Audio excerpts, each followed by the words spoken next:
Well, folks, it's the BKBK podcast where sports and the culture collide and the New York Jets reign supreme. I'm your host, Brandon Phillips, and I'm joined by my co-hosts, Brian Taylor, You. Kerry Taylor, and Captain Kyle McKenna. All right, guys. So what we have here, all righty, the NFL draft. It came in with a lot of excitement, and for the Jets and their fans, it left with a ton more excitement. All right. And in this episode of the BKBK podcast, we're going to break down the New York Jets 2022 draft and give it a grade. All righty. Also, we're going to be talking about just how in like 3 years, Joe Douglas, a rookie GM at the time when he came in, That's right. comes into the Jets organization and has made a complete turnaround in terms of player/personnel and how that's going. All right. So let's get into this one right here. Let's first talk about the 2020 draft, the NFL 2022 draft, in regards to the New York Jets, all righty? So I'm going to lead off with our first pick, Yeah. all right? We picked fourth. Yep. As you guys saw in prior episodes, we were just talking about, like, what do we need the most? What's the most important? What's going to speak the loudest? I'm going to admit that I wanted an edge rusher, but, like, just like, honestly, most of the people out there and most of the fans that have a little bit of knowledge of the Jets and football in general, we understood the importance of that. So because of availability and because of the pedigree, I wanted Tavon Thibodeau. I really wanted him really bad. And then I always said to myself and to my colleagues here, I said, if he's not available or if the Jets don't select him, I want Sauce Gardner because of the importance of just having a standout stud cornerback. Lockdown corner. Lockdown corner. Yep, lockdown corner. Basically the same reason why I wanted like a standout edge. I wanted a standout cornerback as well, but I value the edge a touch more. So we go down. It's pick number 4. Everybody's like this. You know what I'm saying? And then we pass on Thibodeau because why? We got Sauce Gardner, cornerback out of the University of Cincinnati, 6'3", 190 pounds, runs a 4.41 in the 40. Was and played as a true freshman. Started 11 games as a true freshman. Had 11 passes defended as a true freshman. 3 picks. 2 of those picks went for touchdowns, and he's never let up a touchdown in his entire college career. The dude is a lockdown cornerback. Also, he'll come up and smack you in the face on the run. And basically, to me, he reminds me of, with his build, with his tenacity, with his speed, and with his intellect, his football intellect, he reminds me of like a Richard Sherman. His build kind of reminds me of like a lighter Antonio Cromartie. And he's faster than Richard Sherman, you know, and he plays like, you know, his body build of like a better Antonio Cromartie. Well, And let's talk about a couple of things, and I appreciate that. Yeah. So the first thing is he was the second cornerback taken, right? Yes, So you had Houston take Derek Stingley Jr. At number 3. So that was kind of your first, well, actually second curveball in the top of the draft. We had Trayvon Walker go number 1. So you had offensive tackles still there on the board. They could have gone that direction. Derek Stingley Jr., who had a phenomenal 2019, not so much. I think 2020 maybe, but whatever. He was hurt in 2020. In 2020, okay. So 2019 phenomenal year. So had he had a similar 2020 and 2021, he would have probably been the top rated corner, but he didn't.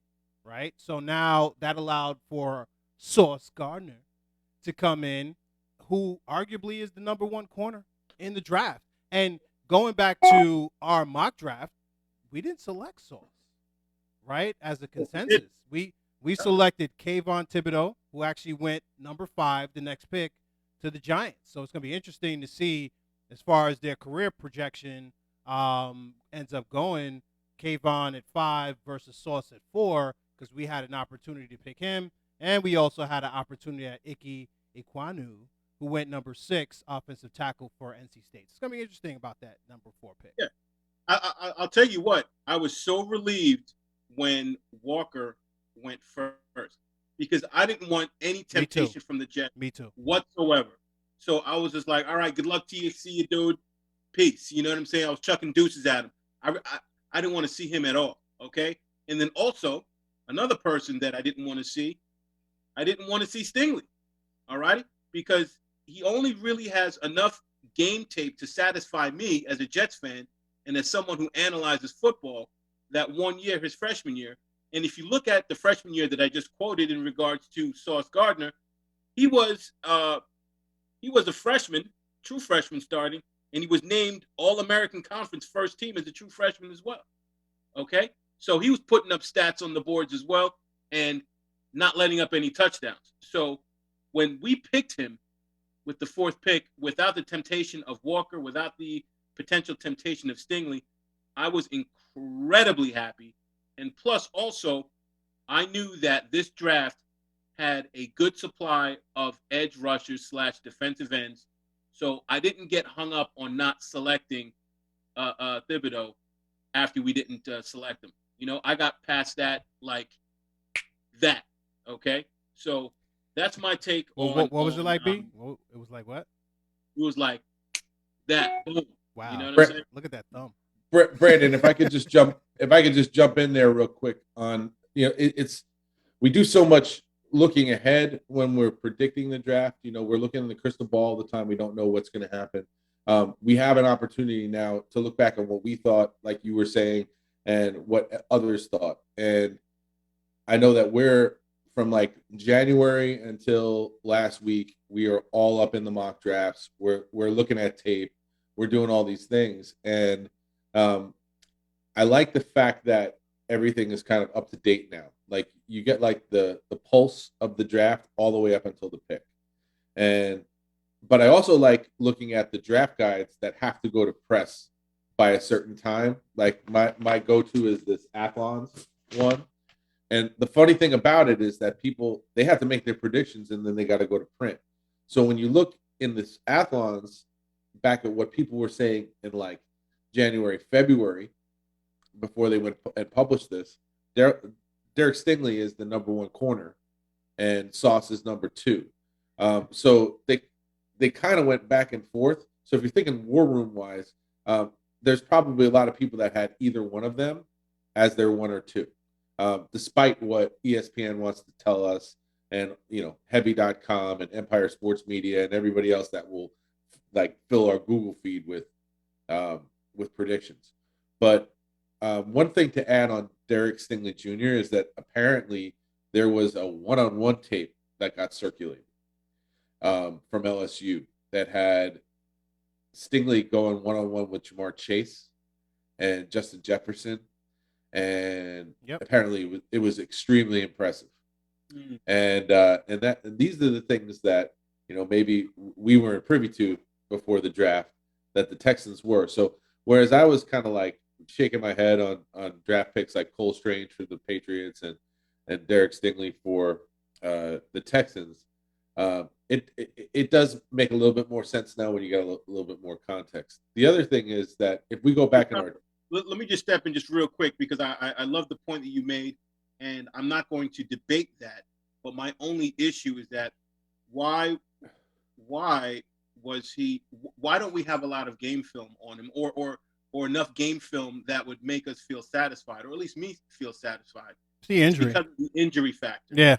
And I think that is, for me, the most troublesome thing. Because if you remember early on, we were talking Stingley early on, and there's been other guys that, at least me personally, that I fell in love with that I wasn't talking about as much anymore. Not necessarily because of injury in like the Stingley case, because in this instance, it's the injury factor. But remember how much I loved, and I still do, Tyler Linderbaum, Yep. But like the last few weeks before the draft, I cooled on him because I understood the way that things were kind of moving and the way things were kind of just like settling in.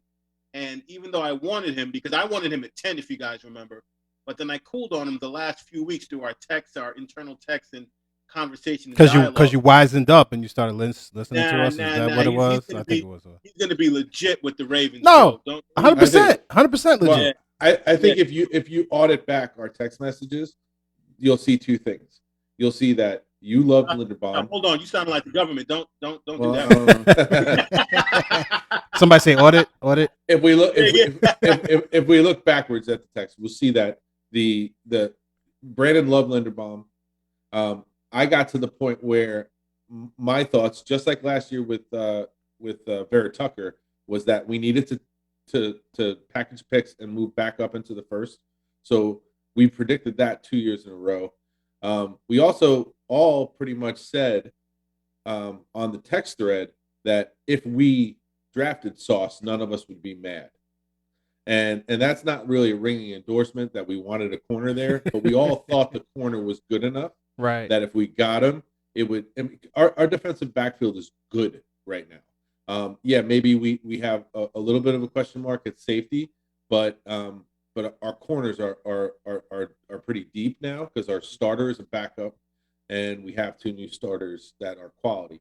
The last thing that I'll say too in this is that when you look back and say to yourself, where we all wanted to draft Kayvon Thibodeau.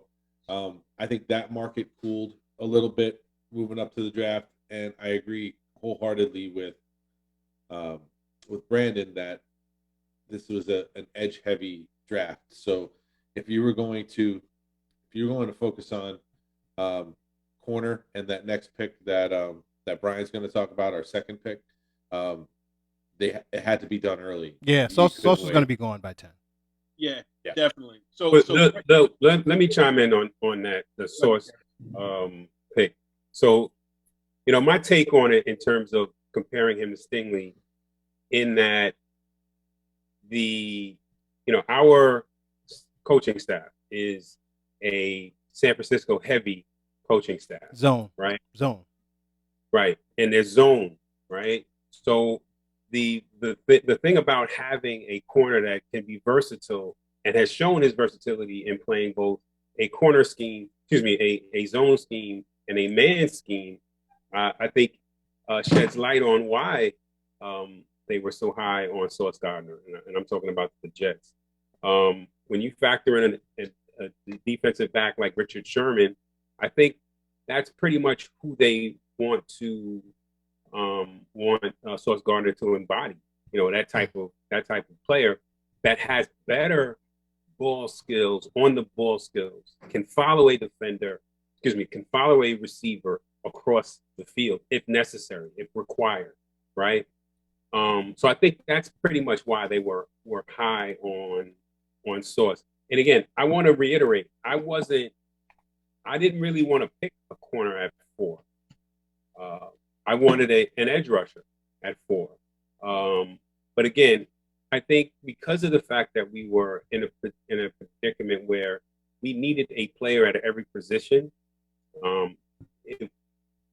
as Coach Kyle has said, it's best player available, right? So at 4, at that time, when the other guys were off the board, I think Ahmad Gardner was the pick.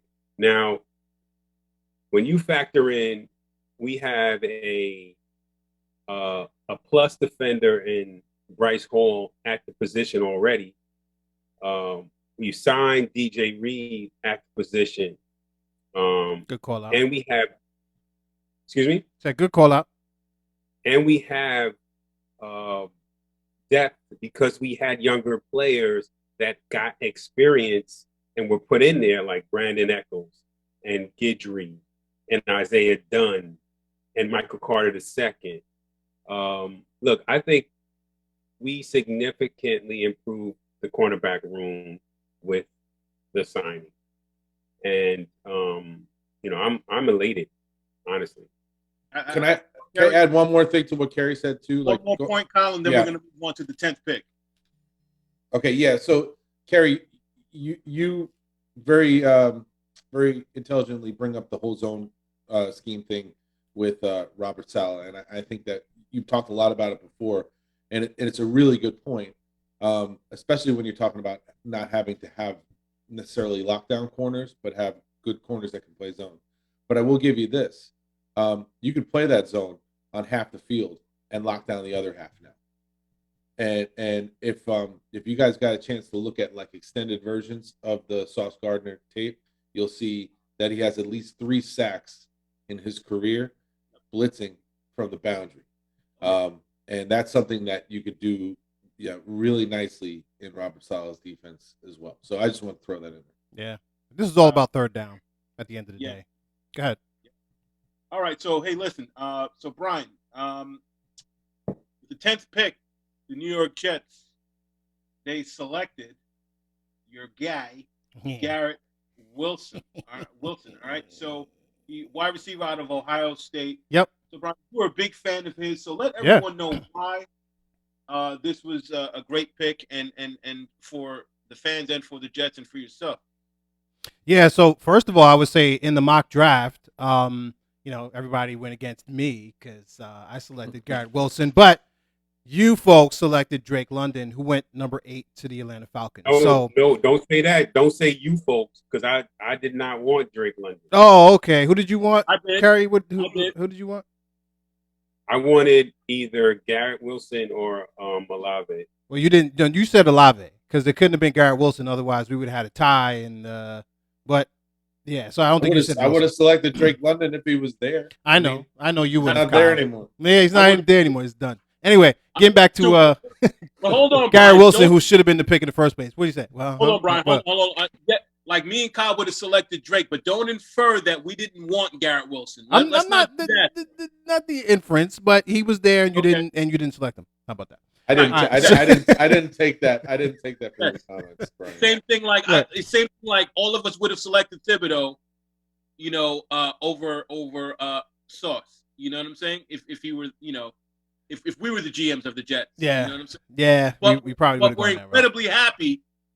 Yeah, with how it turned out. Not even happy, but we're overjoyed. But go ahead. I don't want to take your time. Listen. I think this was an A+ pick right here. Garrett Wilson, wide receiver, Ohio State, 4.38 40 time. Somebody that has top tier route running skills. Somebody that is a burner, yard after the catch type of guy, who can also go up and get it like your man Drake London is known for as well, right? So he's got hops. He can go and get those contested catches. And when you pair him with Corey Davis and Elijah Moore, I think in Garrett Wilson, you finally have your number 1 wide receiver, right? Somebody who's got the height. I mean, he's not 6'4", but he's 5'11" with hops. So he can definitely do that. I saw him off the line just juke a couple of different cornerbacks and stuff and just was wide open. At the end of the day, a wide receiver makes his money in separation, right? So when you know where the ball is going and the guy can still get separation and get open on third down or when you need the touchdown, Garrett Wilson is your guy. So now when you're looking at the 3 wide receivers that you have here, I love Elijah Moore. You can put him outside or you can put him in the slot. Garrett Wilson, the same thing. They're interchangeable from that perspective. So you're not going to know where it's coming from. And both of them are, 4-4, 4-3 type burners as well and catch the ball. So when you're looking at Zach Wilson, and we're going to talk about, other things that we've done during the offseason, like the tight ends that we acquired and, something that we did later on in the draft.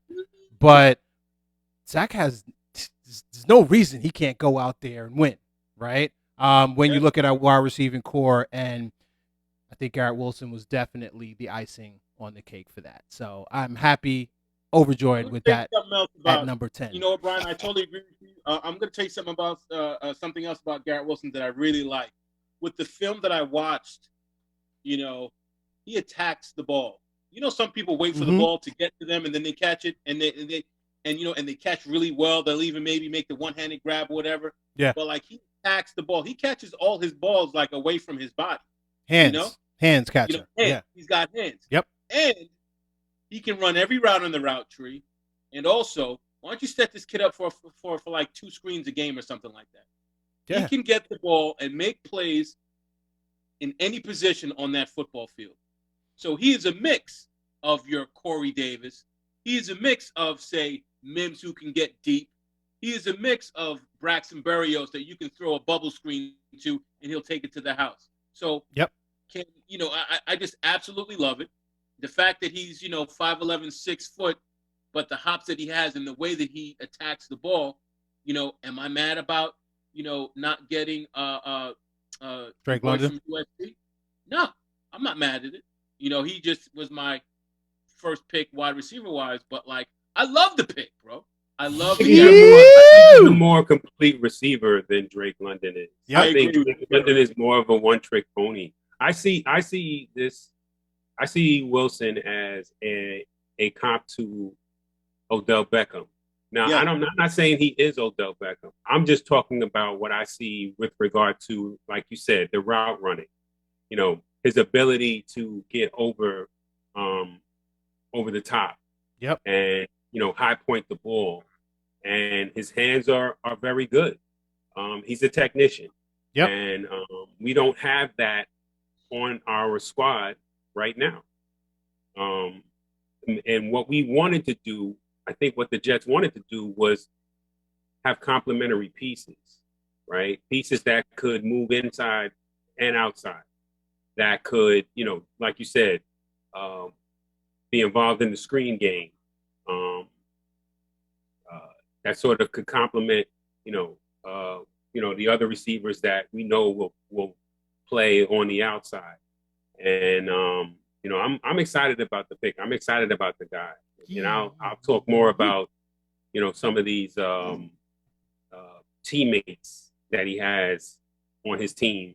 Yeah. Or one teammate that he has on his team right now that was a former Ohio State teammate of his. So what? Go ahead, Kyle. One last thing about Garrett Wilson, just from my perspective, put the Drake London stuff aside. All right, Drake London would have liked to have gotten him. He has his different skill set. He's more of a Brandon Marshall, and like Kerry said, Garrett Wilson is more of an Odell Beckham type. Push that aside. Garrett Wilson is the alpha in a room that includes Olave and Jameson Williams.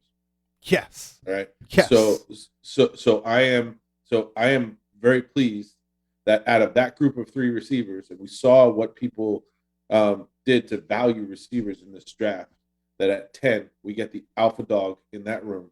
He's going to come in. He's going to do a little bit of everything, like Brandon said, and Kerry said. All of you pretty much reiterated that he's a complete receiver.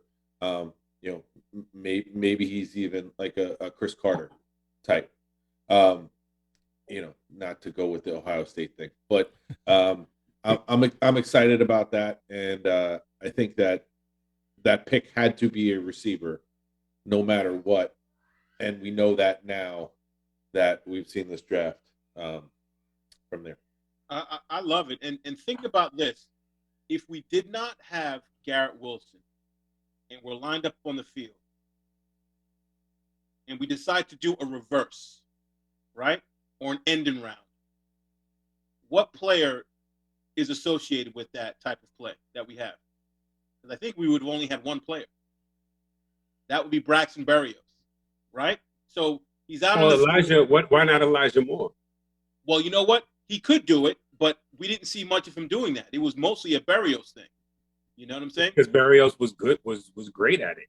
Exactly. Yeah. But my thing is, like, now you have Garrett Wilson, and he can camouflage all of that. Like, you're going to throw out a lot of stuff at the defense, and it's like, they don't know what you're going to do. Like, are they going to go deep? Or are they going to run reverse? Are they going to run a screen? Because you have Elijah Moore, you have Braxton Berrios, and you have, Garrett Wilson all out there at the same time, potentially. And it's like, it's a mind scramble. So I love that effect. I love that we have that. And, something like that could potentially happen. So, all right, Kerry, I'm going to, give the reins to you here because, as we're moving along, there's a lot of moving and shaking as far as Joe Douglas is concerned. And when I say moving along, we're moving along in the draft. Yep. But, like, we've been accustomed to that now. We know that Joe Douglas, he's not scared. He's not scared. Like he's Never very scared. deliberate. Never scared. Never scared. I He's love a very it. deliberate general manager, and if he sees something that he likes, he'll make a move to go and get it. So we know him now, kind of like a mover and shaker. Talk to me about the moves and the shakes that he made to land Jermaine Johnson, defensive end out of Florida State. So I believe Jermaine Johnson was on their board as a top 10 value pick, right? So if you can get a top 10 value pick at 26 and only give up. Wait a minute. Wait a minute. Where'd he get him? What number pick was it? 26. Wow. At 26. So you trade back up into the first round. You give up your second round pick at 38. You give up a third round pick at 69, and you give up pick 163, and you get back pick 101. Yep. Right. And we'll talk about what they received as a result of giving I'm sorry to step on you, Terry. I'm sorry to step on you, but I think we gave up the pick number 35, which is our first second round pick, because remember we had to trade up 2 spots to get to 36 to get. It was 35. It was 35. Yeah. Okay, so makes sense. 35 and 69 and Yes. 101. Yeah. Everything else you said is correct. Okay, so I stand corrected. To get a player of Jermaine Johnson II's caliber, this is a guy that wasn't recruited as well out of high school. Ended up going to JUCO, then ended up going to UGA, and then ended up at Florida State. His measurables, he's long and he's big. He's 6'5", 262, with a 40 of 4.5, 4.58. I mean, that's fast. So when you have a line of John Franklin Myers and Sheldon Rankins and Quentin Williams and Carl Lawson and Jermaine Johnson and Jacob Martin and Solomon Thomas, there's no rest for the weary here, right? Nope. So they could have a NASCAR package at any given time, right? And I think we picked up another edge rusher later on in the draft, if I'm not mistaken. You are not mistaken. And we'll get to him later. Michael Clemens, defensive end at from Texas A&M in the 4th round, right? So I like the depth of the defensive line. I like the front end starters at the defensive line. Mm-hmm. In the event that somebody gets hurt or something else happens, look, and you never know, because clearly there were issues with, Benny Curry, right, who we signed last year, who they re-signed again this year. Carl Lawson got hurt last year. So again, the depth that they have is significant. Yep. So I like this guy. And one additional thing, the Jets coaching staff coached the Senior Bowl. Yep. And so they drafted at least 2 players from the Senior Bowl, and that was Jermaine Johnson, Max Mitchell, and a third, Rucker, right? Yep. Who was from Lindenhurst. Lucky Lindy. Played at Ohio State, who's Wilson's teammate, who they picked up with the 101 pick that they traded to get that came along with Jermaine Johnson. Yep. Right. And it's not lost on me that Rucker is comped to Dalton Schultz. Hey, wait. You're getting way ahead of yourself, man. You're all over the place, man. Come on. Get it all in. Yeah. Look, so when you talk about the pick, I'm not just talking about the pick of Jermaine Johnson. I'm talking about the trade package. The holistic approach of the whole package that we received as a result of trading up. And again, remember, guys, we weren't gonna pick all of these picks. We weren't gonna make all of these selections. We have a lot of youth on this team. So the issue is that you can't pay everybody, right? Yeah. So it's more about I think the lesson that he learned, meaning Joe Douglas, is that it's not about the quantity, right? And keep, his first draft was he kept on trading back to get more picks. And we can, I think all four of us can agree that initial draft didn't work out as well as we wanted it to. Correct. And part of it is because we had so many picks, and Well, more of them didn't work out than did. Well, let me jump in there for a second, because I think it's definitely one of those things, and the quality over quantity. I've been talking about that and preaching it for years, and I think to your point, he definitely has adopted that in the last couple of drafts. But I think the combination of Saleh and his team collaborating with JD has led to what we see right now from a talent perspective over the last two drafts, right? I totally agree. The preparedness that, Saleh's team comes to the table with binders and research that they've done and guys that will fit their program. I think just the combination of those folks, and think of where we came from. Think of the Gase McCaggs dynamic in that draft room, right? Very yucky, extremely yucky, right? But think about what got McCaggs fired was the last draft he had, and leadership coming in and seeing them not collaborating, right? And the second to last draft he had. And the second to last draft, right? So when you look at those things and where we are right now and the fruits of those labors, right? The fruits of that collaboration is folks being on the same page, respecting each other in the room, respecting each other's opinions in the room. And now you're getting 3 first-round draft picks, arguably the top in their positions, right? So we ended day one. We couldn't have ended day one doing any better than what we did. Here's how you know that you have a good relationship, all right?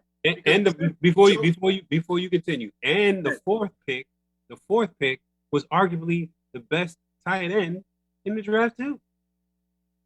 Well, fourth pick was the running back, no? Yeah. Oh, I'm sorry, fifth pick. I'm sorry. Yep. But here's my point. This, when you're working, right, and we all know this as professionals, relationships mean a lot, okay? And to have a great relationship with your boss, because essentially Joe Douglas is Robert Saleh's boss, all righty? I'm sure he's going to have to defer a little bit to the owner, but Joe Douglas hired him, right? And we've seen instances where the GM won't let the coach in the draft room. You know what I mean? I.e., McCagnon and Gase. I don't even like saying his name, etc. But the fact that you know that you have a good relationship, you draft your first pick, which is Sauce Gardner. You grab your second pick, which is Garrett Wilson. The draft is going. And then by the time the 15th pick comes around, your head coach that hired you, all right, you're the authority. Your head coach that you hired, taps you on the shoulder and is like, hey, JD, Jermaine Johnson's still on the board. And Go then get JD, him. There's no pride there. He goes, oh, snap. All right, I'm working the phones.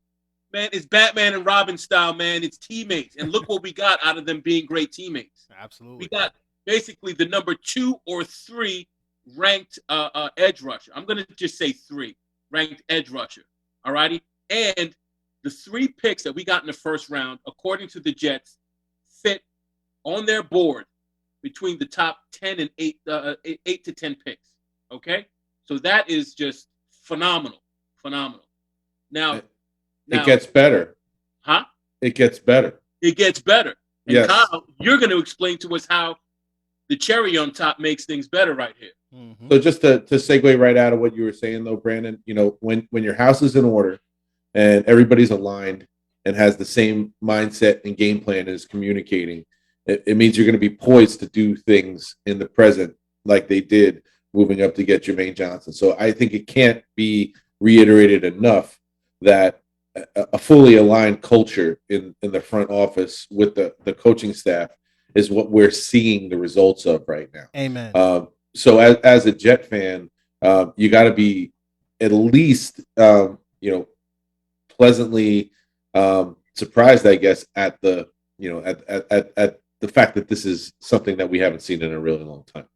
Now, you mentioned before that with Johnson, Smith, Wilson, and Gardner, we on Daniel Jeremiah's top 150, we're looking at the number 2, the number 4, and the number 9 within 26 picks. Wow. So that's amazing in itself. Kyle, why don't you tell me who the 2 and number 4 and number 9 are? So Sauce Gardner was Daniel Jeremiah's number 2. Woo! Garrett Wilson was his number 4, and Jermaine Johnson was his number 9. Come on, baby. So it gets better. But it gets better.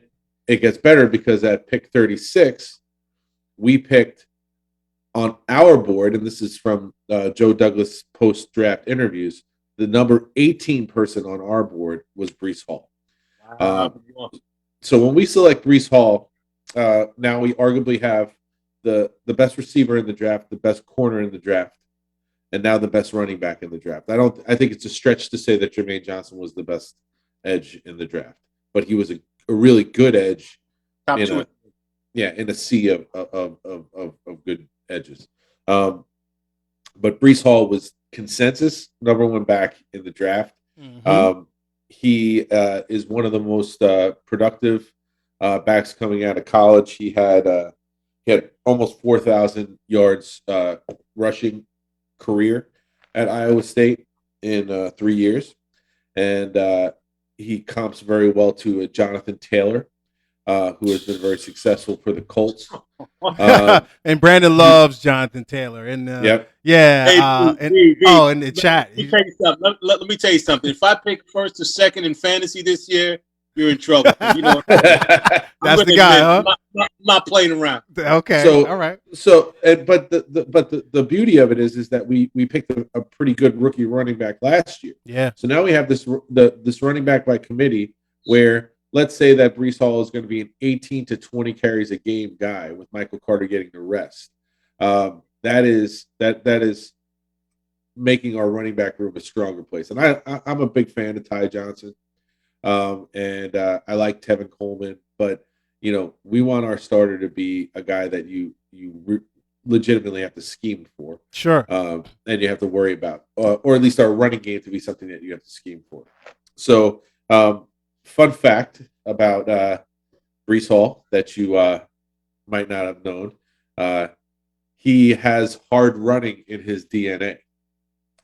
His cousin is Roger Craig. The San Francisco 49ers. Get out of here. Wow. You know what? Kyle, you know what? Brian Wright might remember this. Of course. Growing up, I always hated Roger Craig, man. I respected him, but I always hated him. And then I think we were having a discussion as a group one day, just chilling out, hanging out, whatever. And then the topic of like, who would you most want to tackle out of anybody in the league? And I was like, I want to tackle Roger Craig. And they were like, B, he would high knee your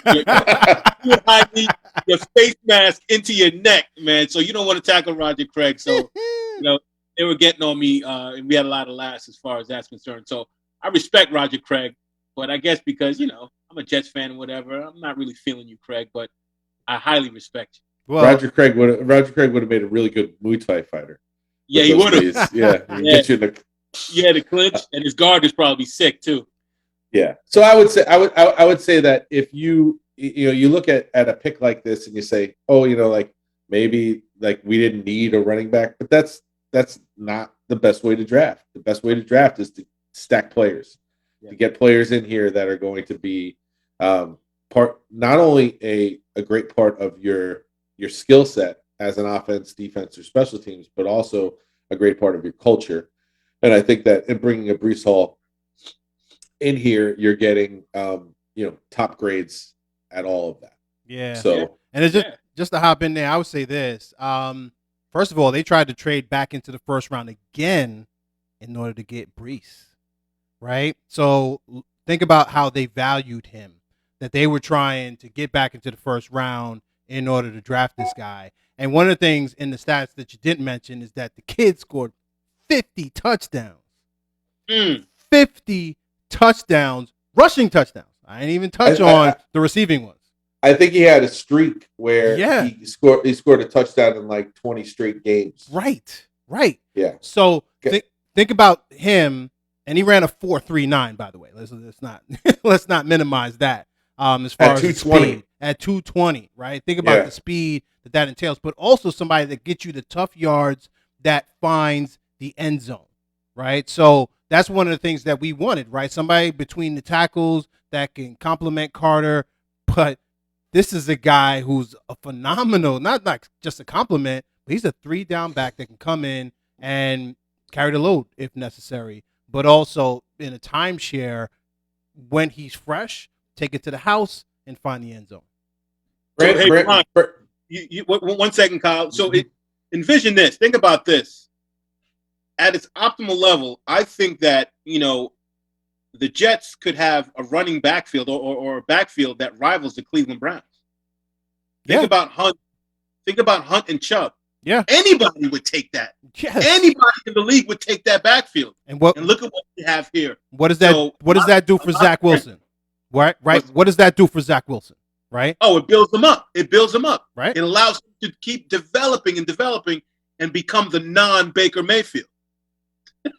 It also has the potential to be the best running back duo in the division, which is even more important. Yeah.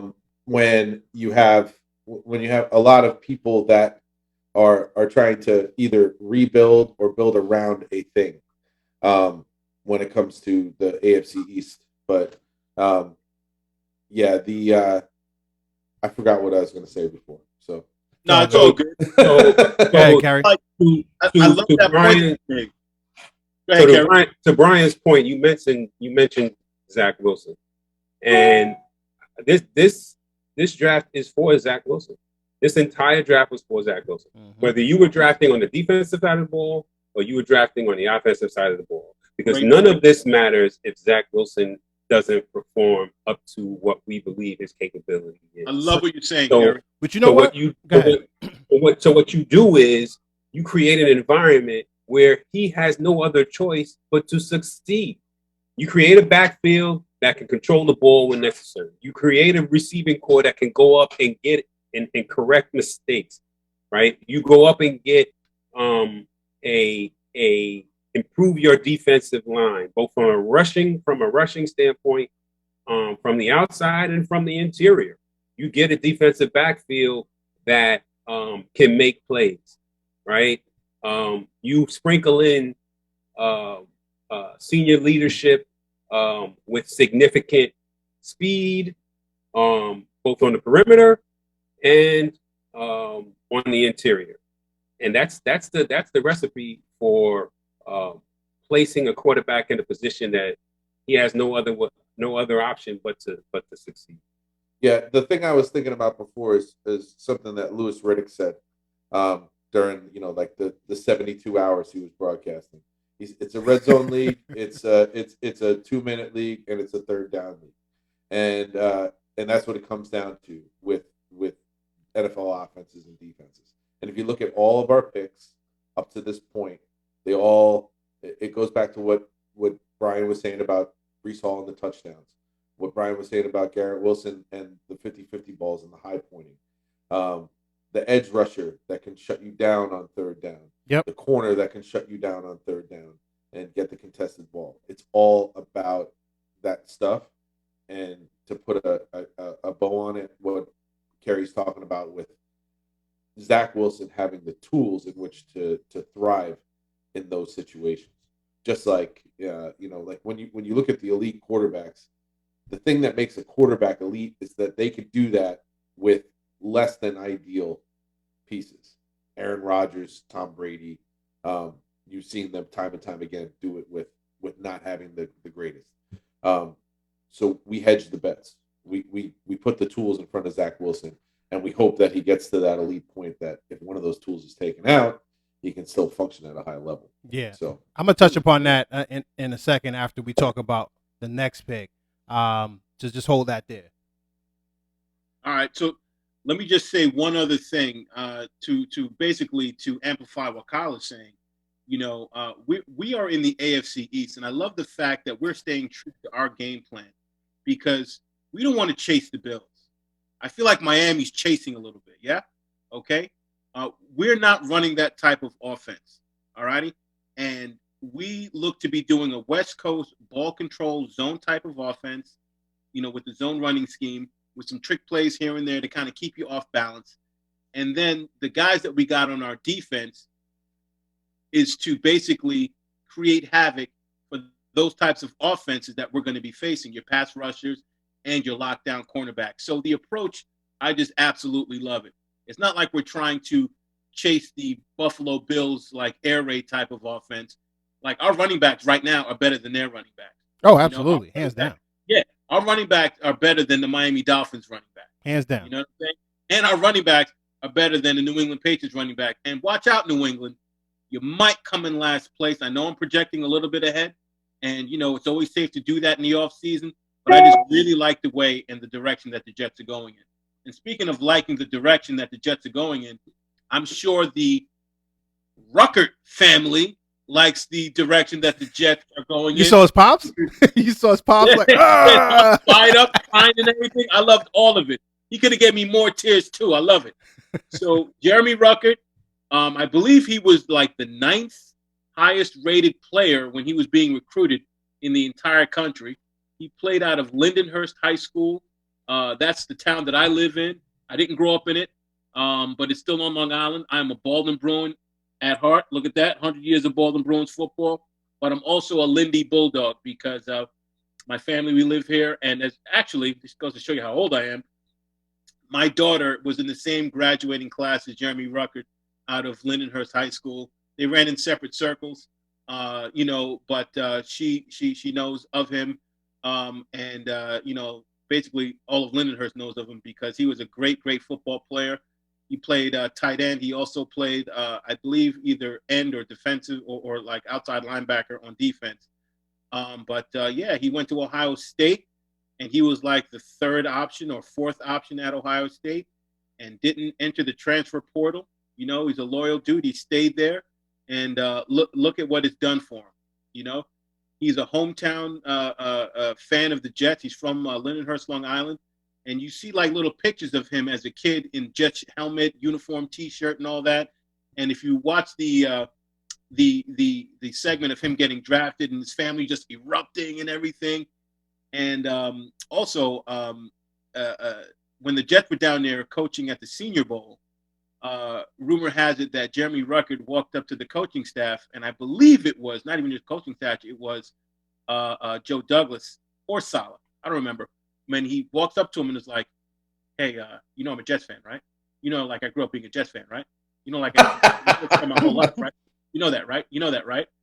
And they were like, "Yeah, we know." And then look at what we have here: Jeremy Ruckert with the 101st pick in the 4th round, drafted by the New York Jets. There's no better feeling than that. And I wish him all the best. And I think the Jets had him ranked, I believe, on their board as the number 1 tight end, even over Trey McBride. Wow. So when you look at the couple things about Ruckert, he could have come out last year and gone at the same place, if not higher, in the draft. I mean, we were mocking him until maybe late March of last year, and he decided to return. He never went into the draft. So I think that he's very solid. He didn't have to have another year under his belt for him to be thought of as good in college. The other thing is, we talked about Garrett Wilson being the alpha in the Ohio State room. This guy is a complementary piece to that, and never had any issues with with his role. Always did what he wanted to do. I think the other thing too, and this speaks to the Lindenhurst part of it. I think that a lot of these NFL teams are getting the opportunity to work out guys that are local.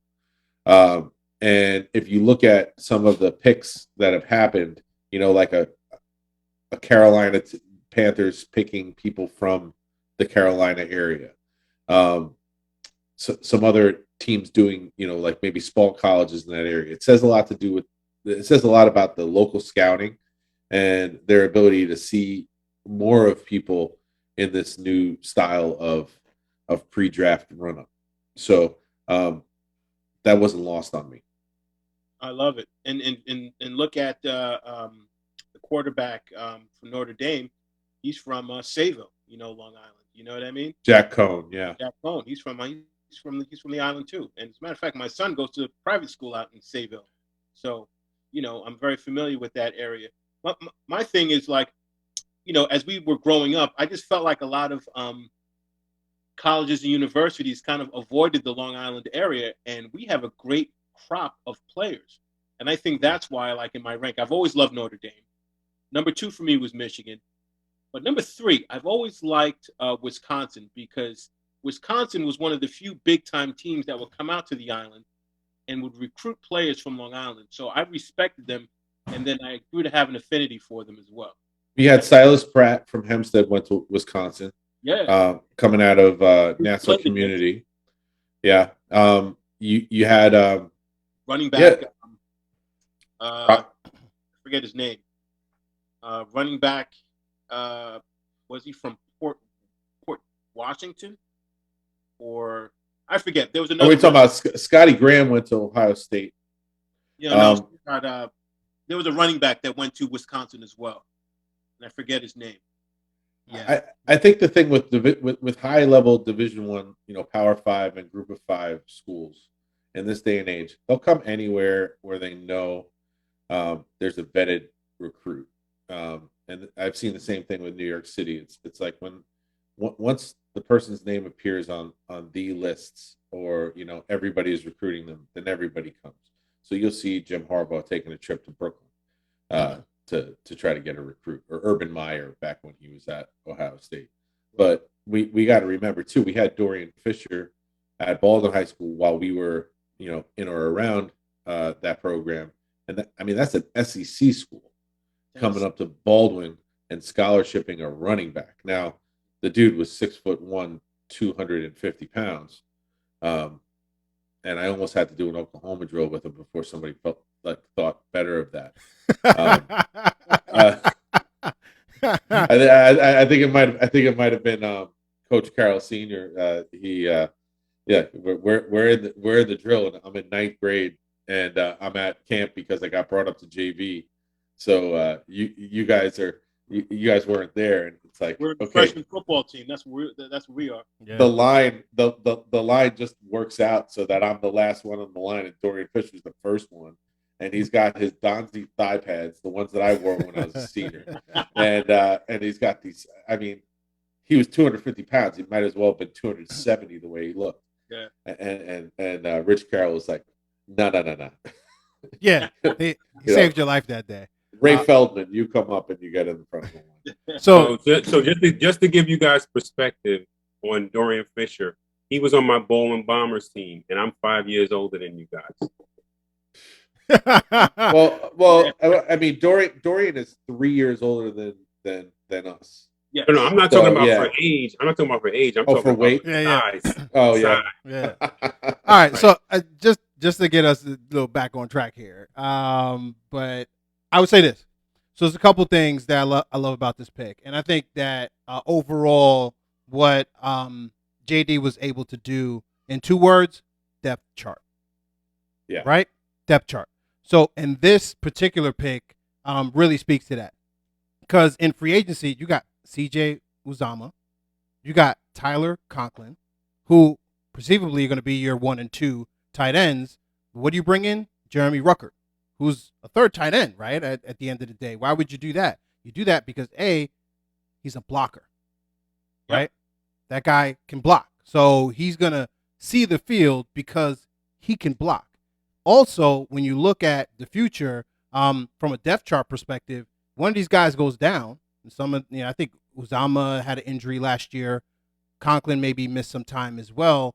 Then you're back to square one, right? You're down to Trevin Wesco, right? Which is not where you want to be. Now you have Ruckert, somebody that you plan on bringing along. Maybe he's not your starter year 1, but year 2 or 3, he could potentially be your starter at tight end. after some seasoning. And when I look at this roster and what JD was able to do overall, and I said I was going to bring this point back from what Kyle was speaking of, we've almost quarterback proofed this roster. What do I mean by that? I meant the cupboard was bare before. So to what Brandon was speaking of, you needed a quarterback that was going to have to elevate the lack of talent that was around him. That's not the case anymore. So Zach has this opportunity to show what he can do. If not, this roster is built to win, regardless of where he's at.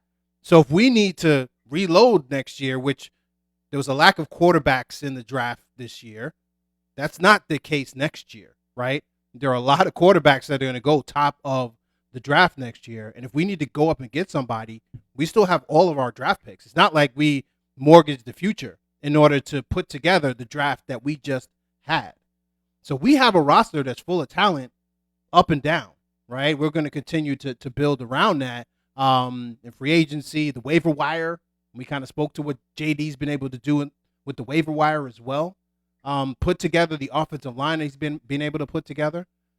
I mean, this roster right now is built to win. Zach better do his job. But if not, I feel like we're in a good position that if we need to get another quarterback in here, it's not going to – if that's the guy, great. Because we have a roster that's able to win around him as well. Hey, Zach, don't worry, Zach. You know, we're just talking. You know what I mean? Nah. I ain't talking, Zach. Go out there and do your thing, baby. Zach, do your thing, baby. But if be not, right. Do your thing. Coaches, how about this? Do your thing, coaches. Coach up this talent, all right? Because I believe in Zach 100%. Let's go. Well, what happens too if you have like a catastrophic thing happen in the quarterback room? You still have Mike White, who looked good when he was given an opportunity. Yep.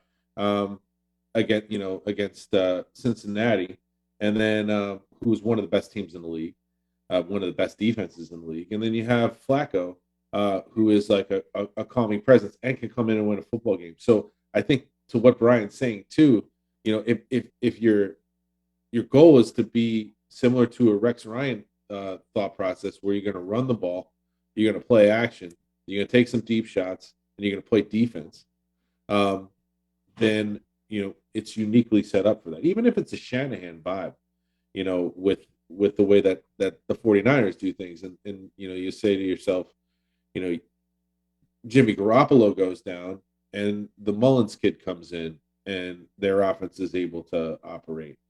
You know, they're going to do it with Trey Lance probably now too. It's a lot of it has to do with, if you don't have the elite quarterback, or you don't have the elite quarterback yet, put the pieces around him to make it work. It seems to me reminiscent of, like you said, Rex Ryan with Mark Sanchez, and how that team was built on the defense running game. You don't have to win a game for us. Just march us down the field. And, you know, with a first, second year quarterback, I just think that what I want to see initially in camp is him being able to make the routine throws. That's it. That's all I want. You know, if you didn't work on that for the summer, then we're gonna have a long winter, long fall and long winter. So you know what? Your man's traveling all over the country, working out. You know what I mean? I've seen clips of him. I've read articles on him. He's going to Florida. I think he's going to the West Coast. He's meeting up with different teammates. He's doing his thing. Zach, come on, baby. You're going to be all right. Just take to the coach, and coaches coach this kid up. Let's remember, we lost our quarterback coach right before the season started. That kind of threw things into flux. God bless him. You know what I'm saying? Yeah. And you know, and then we had to hire someone else in, you know, on the interim. So, you know, I think we've kind of congealed things, you know, and then now, you know, let's just go out and make it happen and execute. You know what I'm saying? So I love what you were saying, Kerry. Brian too. And Brian, I wasn't sliding you. I know what you were saying. I totally agree with you, but you know, I'm sure Zach watches this show like, you know, 100% of the time. No. So just like basically saying, Zach, we got you. Yeah. Love you. Love you. Love you, bro. Do your thing. But you know. Yeah, word. Do your thing. You know, for real. You'll be all right. And we support you. But if not. And in the minute that Jeremy Ruckert is on that other show, Brandon, that you better make sure that hey, Lindenhurst, I heard you was from Lindenhurst, my man. So hey, we got this show going on every other Sunday. You might want to check us out, son. What's up with that? It's a little bit of a Long Island vibe, Jeremy, if you know what I'm talking about. Yeah, if you know what I mean. Long Island. You know what? I might just walk to his house and do the meet and greet in person, like maybe see him at the bagel stores. Just put a BKBK flag on his lawn and keep it pushing. I'm wearing my shirt too. I'm wearing the shirt, put the flag on. You know what I'm saying? You know what I mean? Let me know. I'll get a flag made up. I'll do that for you. Yeah, you know, we can do all of that. So hey, fellas, so let's move on. All right. Our next two. First of all, we only picked from rounds 1 through 4. How the heck we end up with 7 picks? That's awesome, isn't it? That's awesome. That's JD's work, man. JD putting in that work with those trades. We just covered the first 5, so let's combine these next 2. All righty. Yep. Who wants to start first with I'll cover it. I'll cover it. Ahead, so I'm gonna put these together. So in round number 4, pick 111. We picked offensive tackle Max Mitchell. Woo! And then with pick 117, we picked defensive end Michael Clemens. So Max Mitchell is from University of Louisiana. The Raging Cajuns. Right. I love it. So listen. Yeah, go ahead. With Max, I mean, you got offensive line depth. You're going to wonder when JD was going to, go after somebody as far as offensive lineman was concerned. This guy, Pro Football Focus, highest graded tackle in the nation. Was it like a 94.7 or something like that? I don't know what the grade is, son, but I know it's number 1, so I don't care. But he allowed 13 pressures over 859 snaps at right tackle. You got to love that. And when you look at Clemens, defensive end, you got depth there. Somebody, again, that can rush the passer. He recorded 23 tackles, 11 tackles for loss, 7 sacks, 2 deflections, 1 fumble recovery, and a partridge in a pear tree. Well, 1 forced fumble. And a touchdown as a senior. So when you're looking at him, and you're looking at depth on the offensive and defensive line, we know the trenches are important in order to win in this league. And you have 2 players that can lean into that particular strategy. And also look at his performance. If you want to look at like a highlight, look at his performance against Alabama. Like, you don't get any better than that. You know what I mean? As far as like the competition that you're going to be going up against. So when the Aggies went up against Alabama, he had an excellent game. And as far as Maxwell, like Brian was saying, his PFF grade, I believe, was 94.7. Brian can look that up and reaffirm. It's somewhere up there. The only down thing about him is that he went to the Senior Bowl, and while he was practicing with the other, Senior Bowl people, like the other team, he did. I heard that he only had like an average performance during practice. Like, he struggled a little bit, but then he excelled a little bit in other areas. So he was not dominant, but hey, that's something that, we can coach up. He's only about 297 pounds, so he probably needs to add on another 10 pounds, or so in muscle.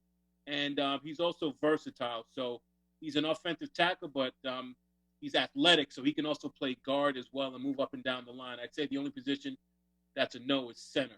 And we need that depth, because I'm not a fan of the depth that we have as far as the offensive line. I think it just drops precipitously once you get past our starting 5. So we needed that depth. So that was a good selection.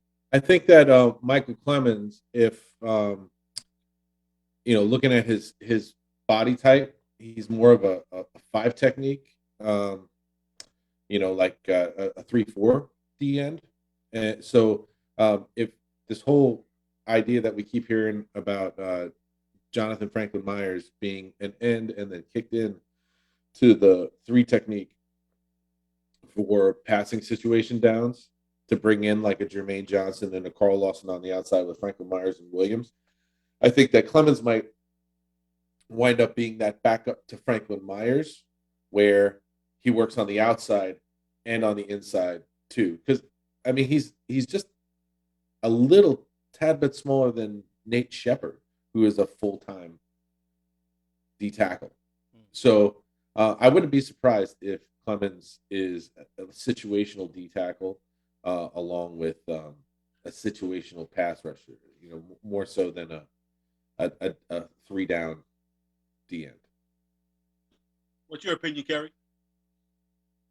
You know, to me, I focus more on the tackle position, and you know, the tackle that they drafted has the opposite problem that Mekhi Becton does. He can't put on weight, so you know, I'm just hopeful that they can develop him. I mean, and really, that's what you're looking for in 4th to 7th round players. Those individuals drafted during that period. You're looking to develop guys, and you're looking for depth. And you know, that's what my hope is with him. You hope that he's an upgrade over Chuma Agoda and Connor McDermott. Yeah, absolutely. And you know, it's looking like potentially, if I could even find a better word from that for that, but it looks like he potentially really is, because look at the grade that he's gotten as far as his performance through 894 snaps, I believe Brian quoted. So that's a good thing. And this is you know, great pass blocker and run blocker. I mean, he played for University of Louisiana. It's not like he was playing up against Georgia and Alabama all the time, but still, you know, I mean, like that's not the only place where you get players from. You know what I'm saying? So yeah, Division I college football. So let's go. Yeah, it's also like somebody's going to lose the left tackle battle, right? So it's going to be either Fant or Becton at left tackle and the other one at right.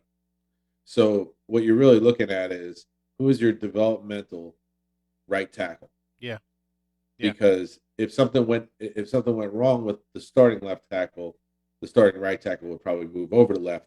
And you also have like an Elijah Vera Tucker, who you can kick out to potentially tackle. bump out to tackle if you had to. Yeah, and you know, when you look at it, your backup offensive tackle, you want him to be able to pass protect a little bit more than run block, right? I mean, I think the pass protection is a little bit more important, making sure that you keep Zach upright. Then right-handed quarterback, yes. Right, exactly. So I'm okay with that being where he leans into and what he does better.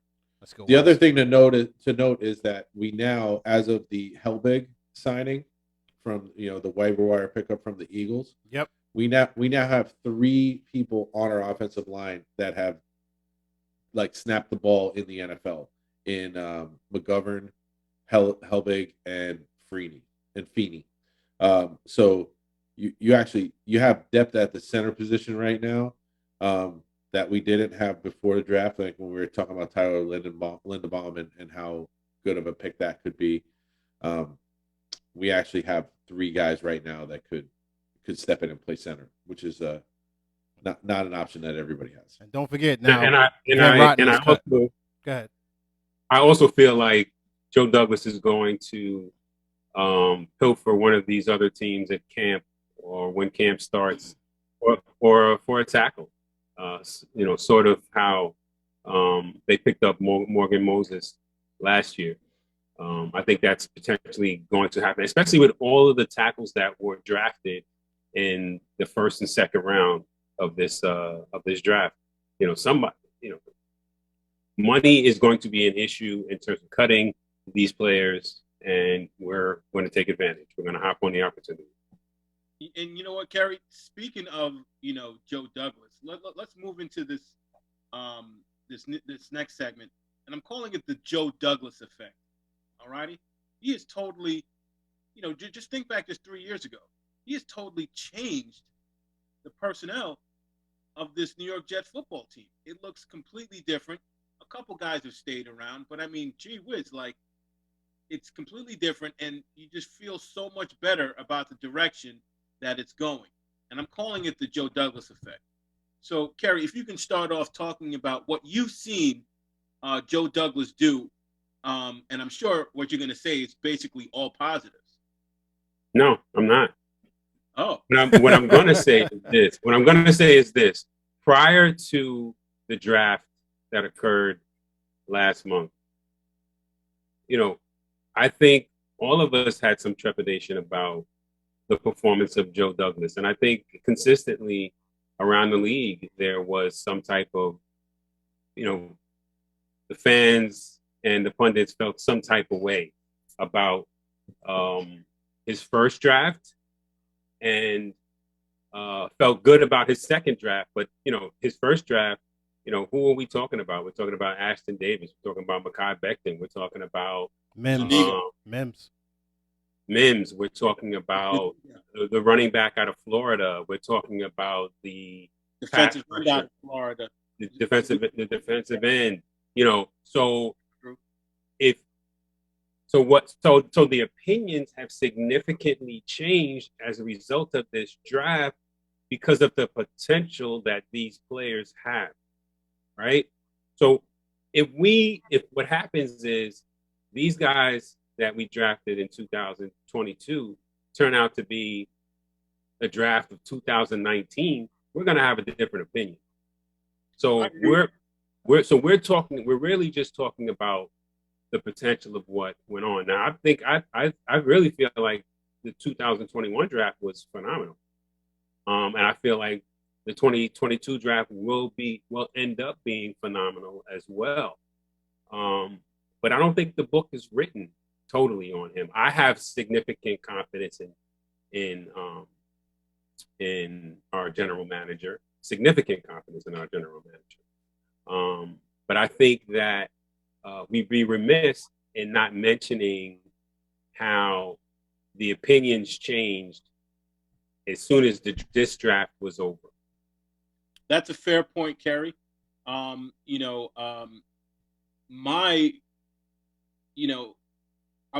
thinking even more positively about JD.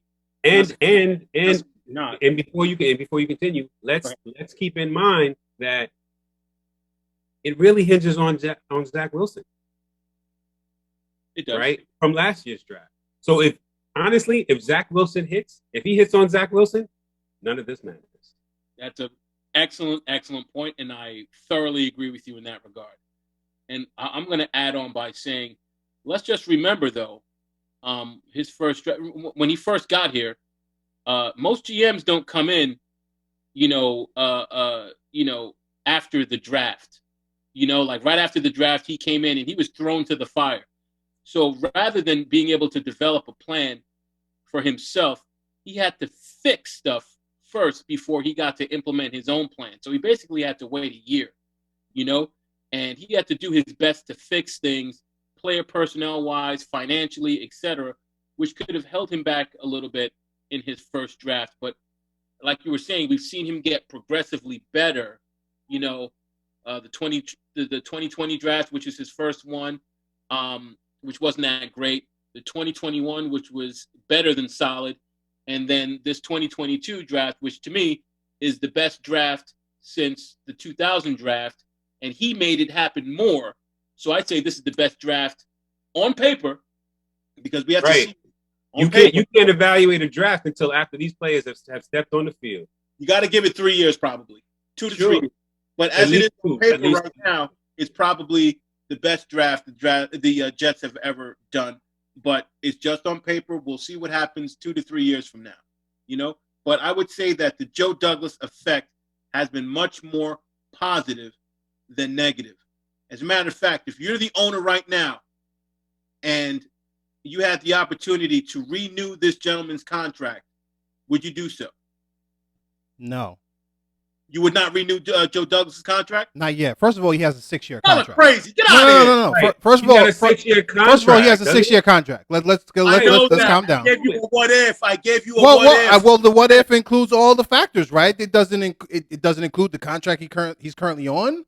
I can't go hypothetical on you, B? Yeah, the hypothetical is based on the situation and what we're presented with, and what we're presented with is right now. So this is what this sounds like to me.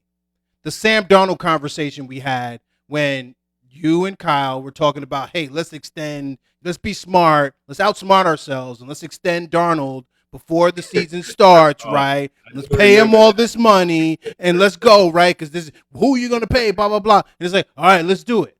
Hell no, not extending this dude yet. Like, I want to see the actual results, and that when I see the results of this draft, and I see the improvement of the picks of 2021 and Becton potentially what ends up happening, who could totally torpedo the year, by the way. Let's understand that, right? Because if Becton totally goes in the tank and he ends up with we don't have a Morgan Moses here yet, right? On this roster, potentially. That shakes up the whole offensive line and makes Zach run for his life. That's a totally different thing. So before I go and I say, hey, man, let's open up the checkbook and let's extend you another 6 years. No. Let me see the results from this draft. I feel good, right? And like I mentioned earlier, it's the combination that I like of JD plus Salah, right? That's what I like in the draft room right now, in that war room. That's what I like. JD by himself, I don't know, right? I mean, we've seen that with Gase. And he had a whole year in order to draft Becton. 13. Remove the hypothetical aspect out of the question, though. So let me jump. You asked me the question. That's my answer. I asked you a hypothetical question, and you removed it. So you're making it seem like how is it not hypothetical? I gave you a hypothetical. Let me jump in somewhere. Let me jump in somewhere between Debbie Downer and Mr. Positivity.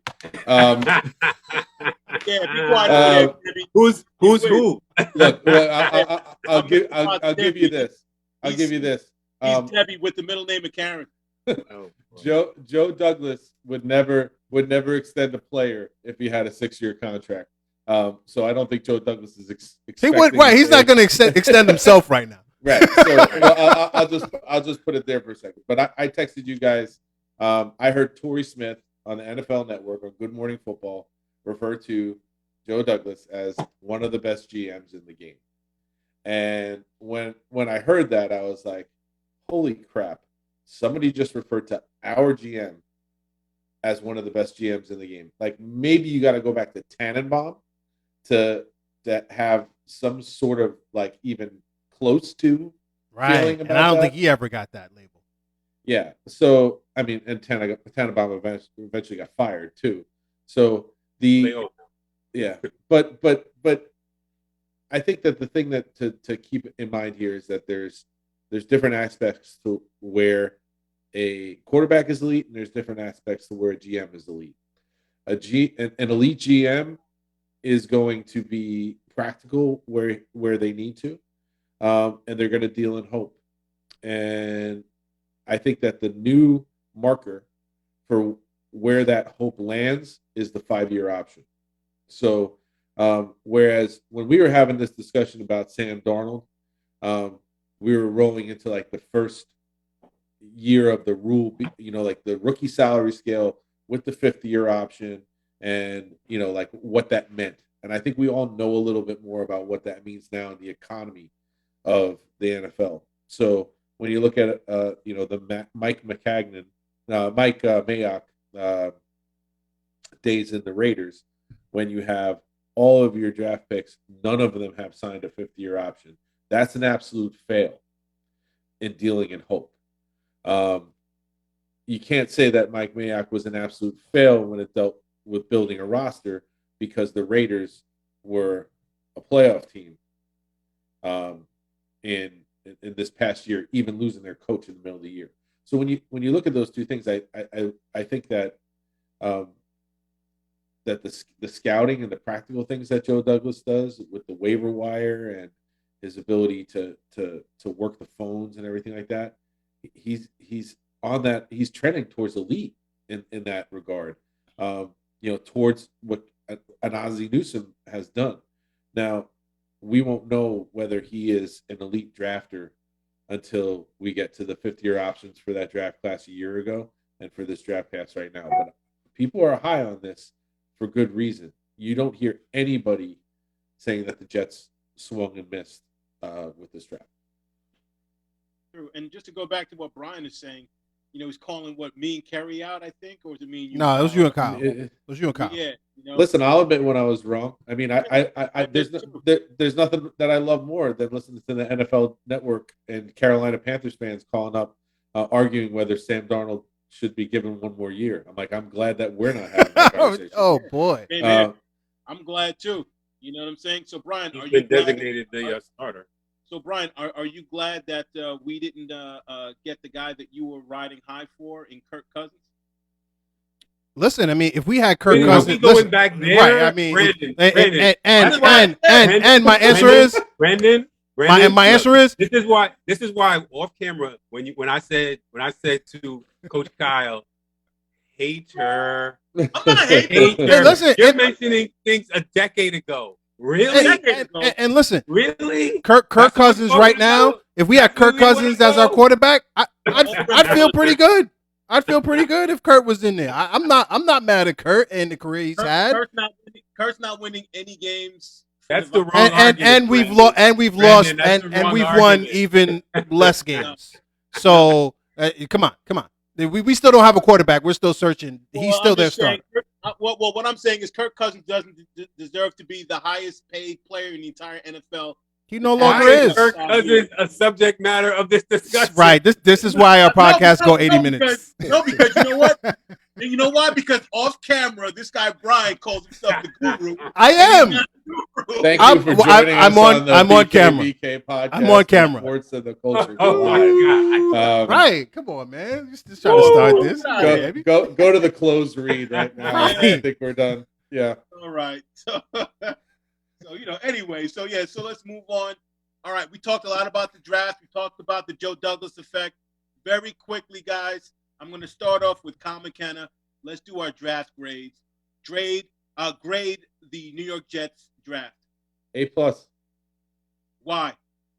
Because we were able to stay true to our board, move our draft picks in order to get the guys that we really wanted at the places we really wanted them. And anytime that you're going to get guys on the top 18 of your entire draft board in like 38 picks, you're cooking with gas right there. That is that is a phenomenal draft. And I like Sauce Gardner even more now that he's on the team than I did before we drafted. Brian, go for it. Man, A+.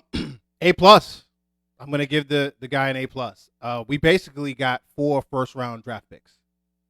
Basically, right?